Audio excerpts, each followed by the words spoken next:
ऐसा भी देखा गया है कि आज जिस बात के लिए आप बहुत ज़्यादा चिंतित होते हैं, कल पता चलता है कि वो बात तो हुई नहीं और हम झूठी में इस बात के लिए परेशान हो रहे थे।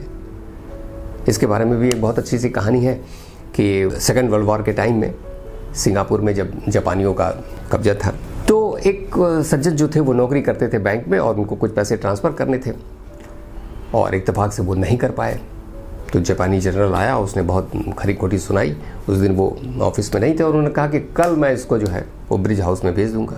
ब्रिज हाउस जो था वो एक ऐसा हाउस था जहां लोगों को कैद करके रखा जाता था।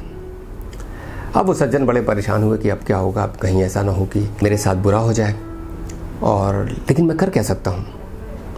उन्हें लगा कि एक दो तीन बातें हैं जो मैं कर सकता हूँ। एक तो मैं ये सिंगापुर से भाग जाऊँ, दूसरा ये कि मैं कहीं यहीं छिप जाऊँ, और तीसरा ये कि मैं कल फिर ऑफिस जाऊँ। तो उन्होंने कहा अगर मैं भागता हूँ तो डिफ़ॉल्टर हो जाता हूँ और इस बात की बड़ी मुश्किल है कि मैं कहीं बाहर निकल पाऊँ, क्योंकि चाक चौबंद पुलिस इतनी है कि मैं पकड़ तो जरूर लिया जाऊँगा। तो फिर दूसरा विकल्प, यहाँ छिप जाऊँ।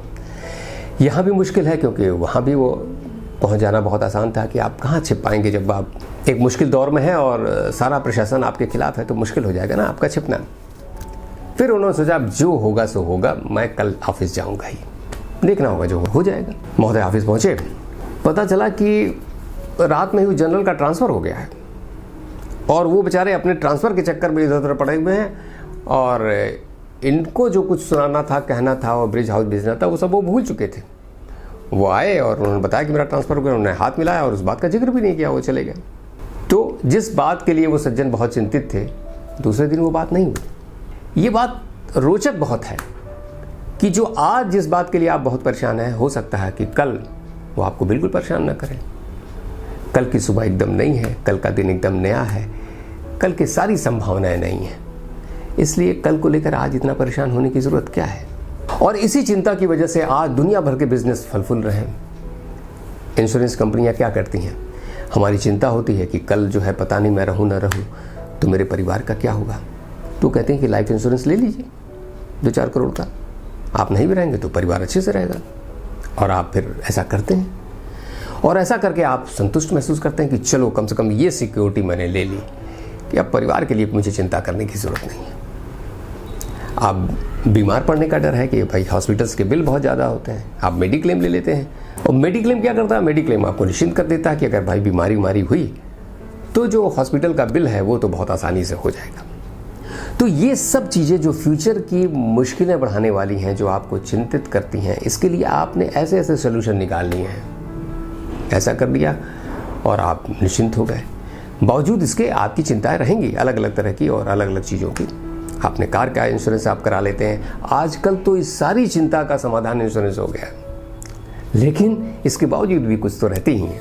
आपको लगता है कि बुढ़ापा कैसे गुजरेगा, तो आप रिटायरमेंट प्लान के लिए बहुत सारी चीज़ें इंश्योरेंस कंपनियों में जाकर ले लेते हैं। कोई प्रोडक्ट ऐसा ले लेते हैं जिससे आप रिटायरमेंट के टाइम में अच्छे खासे पैसे मिल जाएं आपको।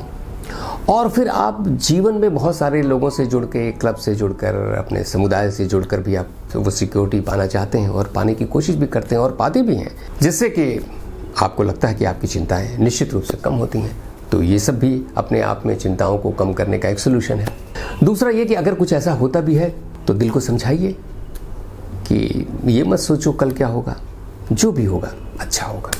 और दिल तो आप जानते हैं कि बच्चा है, बच्चे को तो समझाया जा सकता है ना, लेकिन हाँ कभी कभी बच्चे भी जिद करते हैं बहुत अड़ियल तरीके से।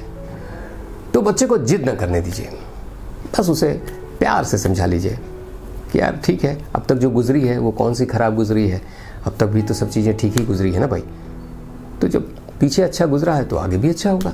तो दोस्तों, खुशी का दुश्मन नंबर 1 जिसको हम वरी कहते हैं, जिसको हम एंग्जाइटी कहते हैं, उससे सोल्यूशन निकालने का तरीका यही है। और ये बात तो सही है कि एकदम से पूरी तरह मुक्त हो जाए हम, ऐसा नहीं होगा। इसको संभाल के, इसको समझा के, इसको तरीके से इसके साथ चलना होगा।